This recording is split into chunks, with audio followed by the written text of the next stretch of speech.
Trejo showed up not to audition, not to be discovered, but simply to support someone he was helping. While he was there, a screenwriter on set recognized him from his years inside San Quentin and remembered his reputation as a boxing champion. The production needed someone to train one of the lead actors for a boxing scene, and Trejo, standing right there with real experience, got the job.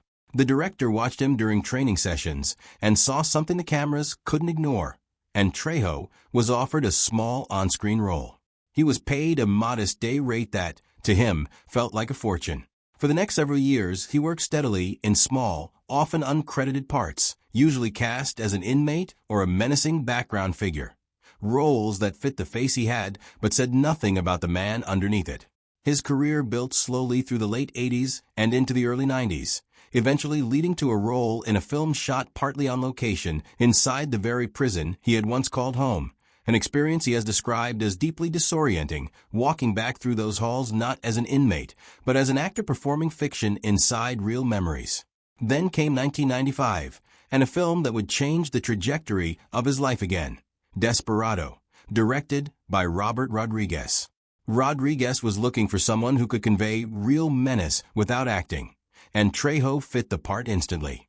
The film also marked one of the first major American roles for a young Mexican actress named Salma Hayek, and it was on that set where the tattooed Danny Trejo had carried quietly for nearly 30 years suddenly became the center of attention. There is a man walking around Hollywood right now with a tattoo on his chest that started a rumor so strange, most people refuse to believe it's true. It's a portrait of a woman in a sombrero, needled into his skin decades before he ever met the woman everyone now compares it to. That man is Danny Trejo. That woman is Salma Hayek. And the story of how those two things collided on a movie set in 1995 is stranger, sadder, and more redemptive than anything a screenwriter could invent. Stick around, because by the end of this you'll understand why a tattoo drawn by a prison inmate with a sharpened guitar string ended up meaning more to Danny Trejo than almost anything he's done in front of a camera since. Before we get to the tattoo, you need to understand the face it's inked onto, because nothing about that portrait makes sense without knowing where Danny Trejo came from. He was born in 1944 in Echo Park, Los Angeles, into a Mexican-American family where survival came before anything soft like comfort or affection. His father was distant and hard, not the kind of man who taught a boy patience. What shaped Danny far more was his uncle, only a handful of years older than him, who treated him like a little brother instead of a nephew. That uncle gave Danny his first taste of drugs before Danny was even a teenager, and by the time Danny was 12, he was using needles too. Within a year, he was cycling through juvenile detention centers across California, and by his late teens, he had graduated to armed robbery, street violence, and the kind of chaos that eventually catches up with everyone who lives inside it. In 1965, that chaos caught up with him for good. Trejo was arrested and convicted on drug charges and sentenced to serve time across some of the most feared prisons in the American penal system: Soledad, Folsom, and eventually San Quentin, a place with a reputation so heavy that inmates said you could feel it before you even stepped off the transport bus. Trejo has spoken publicly for decades about how brutal that environment was, how survival meant proving yourself immediately, and how the boxing skills his uncle had taught him growing up became the one thing standing between him and real danger. He became a boxing champion inside those prison walls, a reputation that bought him a level of respect and safety that few other inmates had access to. It was during this stretch, somewhere around 1966, that the tattoo began. The artist was a fellow inmate known by the nickname Superjaw, a man with a reputation for producing detailed prison ink using nothing but improvised tools: sharpened guitar strings, sewing needles, and homemade ink mixed from burned materials.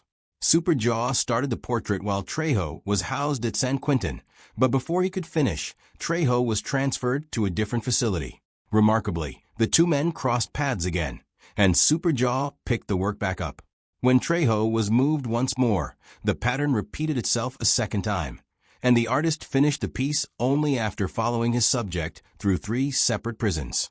What emerged was a portrait of a woman wearing a sombrero, a classic image tied to Mexican heritage and cultural pride, with a line of barbed wire etched beneath it. Trejo has said that barbed wire represented permanence to him, a symbol of the things in his life he believed would never change. He had no idea, sitting in that cell, that the woman in that portrait would one day be compared to one of the most recognizable actresses on the planet. By the late 1960s, Trejo's life had reached its lowest and most dangerous point. He was implicated in a violent incident during a prison uprising and placed in solitary confinement, while authorities considered a case that could have resulted in a death sentence. It was during this isolation, stripped of nearly everything, that Trejo has said he reached a turning point that changed the entire direction of his life. He has described making a kind of internal vow, a decision that if he survived, he would dedicate himself to helping other people instead of hurting them. Whatever shifted in him during those months in isolation, something held. The case against him did not proceed the way authorities expected, and he was eventually released back into the general population. Not long after, he began participating in a recovery program inside the prison, something he had briefly encountered years earlier as a teenager but had never taken seriously. This time it stuck. Trejo was paroled in 1969. Instead of returning to the life that had defined his 20s, he went back to his old neighborhood and took ordinary jobs, working as a gardener and later as a labor foreman, while spending his evenings in recovery meetings. He has spoken about turning down an offer from the same uncle who had introduced him to drugs as a child, a moment he has described as one of the first times in his life he stood on his own. For over a decade, Trejo lived quietly, working blue-collar jobs and helping others in recovery, with no plan to ever appear on a movie screen. Then, in 1985, everything changed by accident. Trejo was mentoring someone in recovery who happened to be working on the set of a film called Runaway Train. According to accounts from the production, someone on the crew noticed a resemblance between the woman in Trejo's chest tattoo and Hayek herself, and the comparison spread quickly among the cast and crew. When Hayek saw it for herself, by most accounts, she found it more amusing than unsettling, treating it as the kind of strange Hollywood coincidence that makes for a great story rather than something to be uncomfortable about. That moment mattered more than it might seem on the surface, because some members of the production had reportedly been cautious around Trejo before that, aware of his history as a formerly incarcerated man who had spent years in some of the country's toughest prisons. The tattoo and the light-hearted way it was received is often described as the moment that broke through that tension and allowed people on set to see him differently. What makes this story worth telling isn't really the coincidence itself. Coincidences like that happen in Hollywood more often than people think. What makes it worth telling is what came after. In the months following Desperado, Hayek reportedly reached out to Trejo around the Thanksgiving holiday and invited him to spend the holiday with her family rather than letting him spend it alone. For a man who had grown up without much warmth at home and who had spent a significant portion of his adult life being treated with suspicion because of his appearance and his past, being welcomed into someone's family gathering without any conditions attached was, by his own account, one of the most meaningful moments of his life. He has spoken about that gesture with more warmth than he speaks about almost any professional achievement that came afterward, because it represented something rare for him, being seen as a person first, rather than as the face that Hollywood had learned to cast as a villain. That relationship between Trejo and Hayek didn't stay a one-time thing. The two went on to work together across several films over the following decades, including projects in the Spy Kids universe, From Dusk Till Dawn, and other collaborations with Rodriguez. None of those working relationships were built through auditions or contracts first. They grew out of a shared set, a strange tattoo, and a holiday dinner that didn't have to happen but did. From there, Trejo's career only expanded. He became one of the busiest character actors in Hollywood, appearing in blockbuster franchises, action films, and eventually headlining his own franchise with the Machete Films.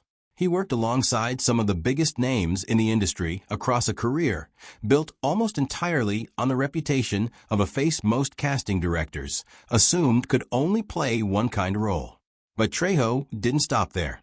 He built a life outside of acting that arguably matters even more than his filmography. He opened restaurants under his own name, turning his identity into a business rather than just a screen persona. He continued working as a drug counselor well into his later years. The same kind of work that had originally brought him onto a film set as a favor rather than a career move.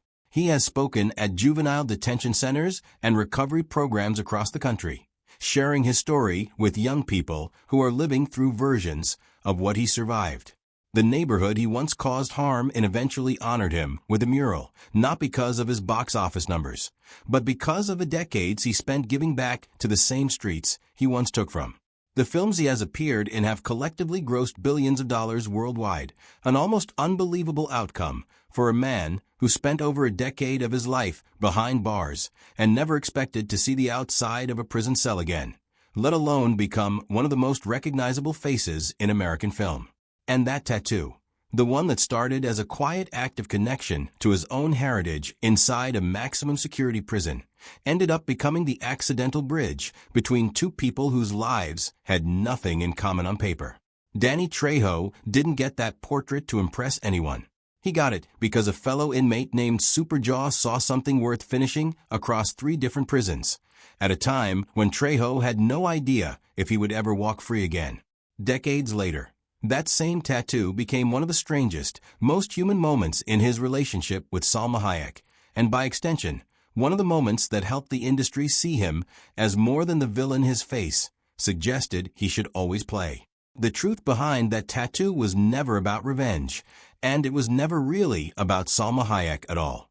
It was about a man who made a promise to himself in a prison cell, kept it, and ended up building an entire second life out of the wreckage of his first one. The tattoo is just the part of the story people can see. Everything underneath it is the part that actually matters.